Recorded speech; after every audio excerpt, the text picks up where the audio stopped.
朋友们好，我是佩塔，今天和大家分享养土整地的方法，由我的太太杰尼来担任解说。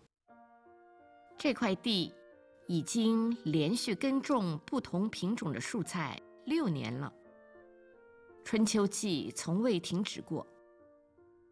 疲惫的耕地没有得到休养生息，在去年终于决定罢工了。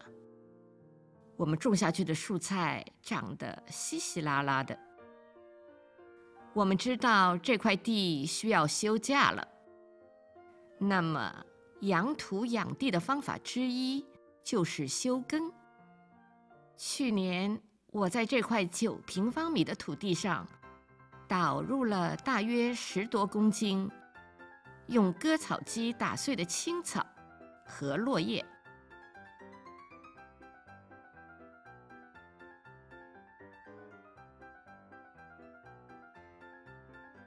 然后彻底翻耕，把它们埋入土中。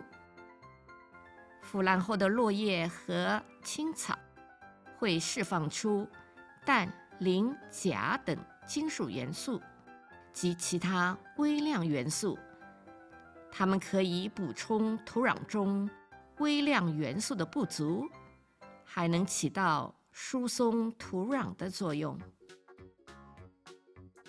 刚埋下去的青草和落叶，在发酵的过程中会吸收氮元素。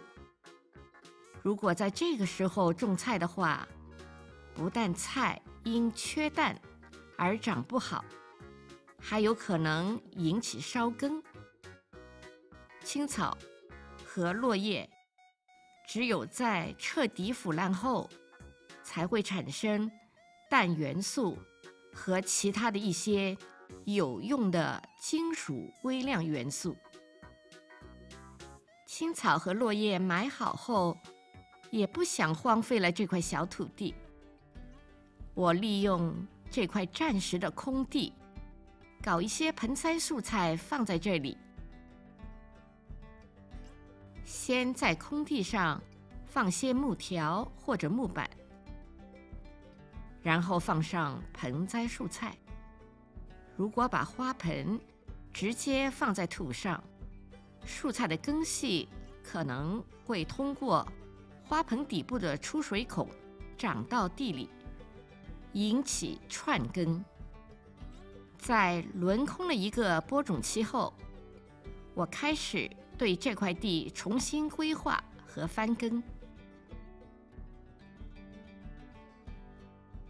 先在这块土地的一边定出一个中心位置，然后拿一个耙子放在这个中心位置上，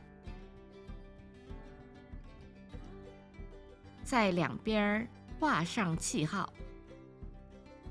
这耙子的宽度是40厘米，在每个记号处往土里敲上一个T 形状的角铁。这种角铁在五金超市都有出售。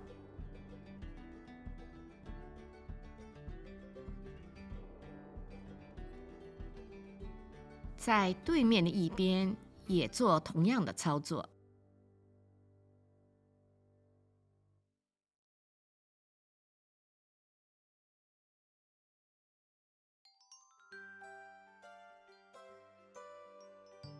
然后靠着两边的T 形状角铁放上一根木杆，没有木杆也可以用绳子来代替。先用铁锹铲去一些土，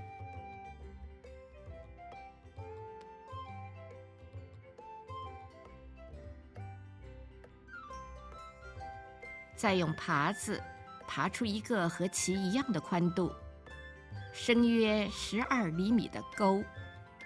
这条沟既能当排水沟，又能当浇水施肥时的走道。沟的底部尽量保持在同一个水平面。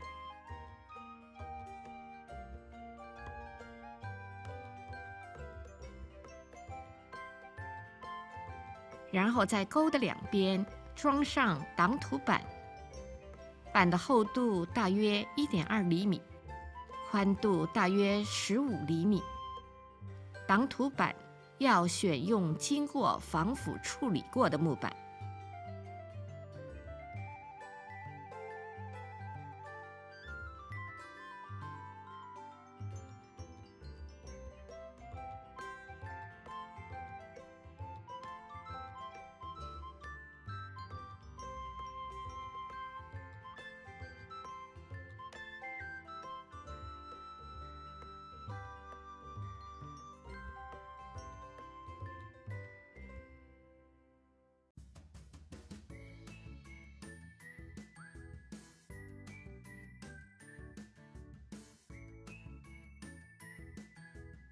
在挡土板固定好以后，把土地略微平整一下。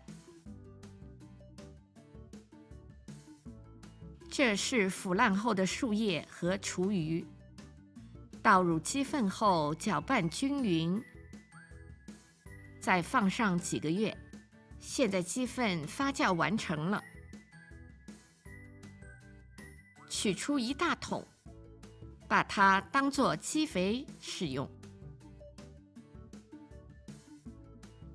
把腐熟的鸡粪倒入土中，用耙子粗粗地弄均匀，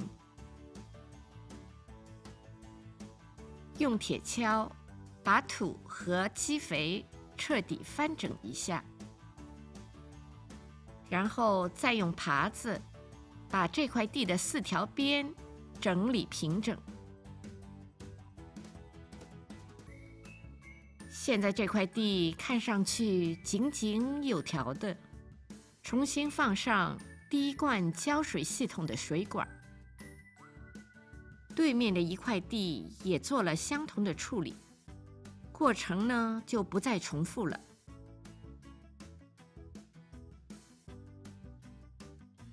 在那里种上了一些蚕豆，蚕豆的根系含有根柳菌，有固定氮元素的作用，这样就进一步提高了土壤的肥力。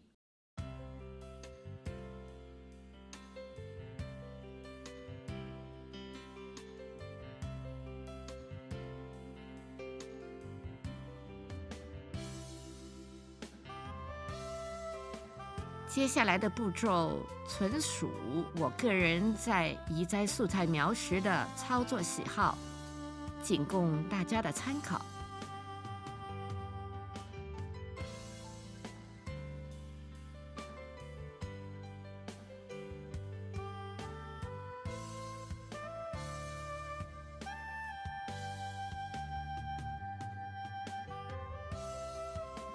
以上的讲解如有不妥之处，还请各位多多指教。谢谢观看，我们下期再见。Thank you for watching.